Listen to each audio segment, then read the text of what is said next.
পাপা হচ্ছে বাইরে, এই যে কাজে চলে যেতেছে। এখন হচ্ছে ছেলে পিছন ছাড়তেছে না, সেও বাইরে চলে গেছে পাপার সাথে সাথে। চলে এসো মাম্মা, চলে এসো, চলে আসো, পাপাকে যেতে দাও। আসো আসো,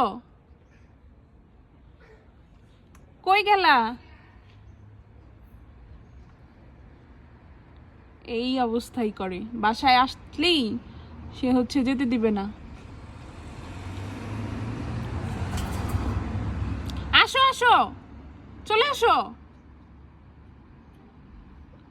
পাপা চলে আসবে। এই শোনো, কয়টার মধ্যে আসবা? 10টা না 12টা?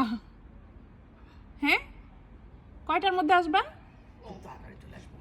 আচ্ছা বাবা খুব তাড়াতাড়ি চলে আসবে। আসো আসো, তুমি চলে আসো, যেতে দাও, এখন যেতে দাও।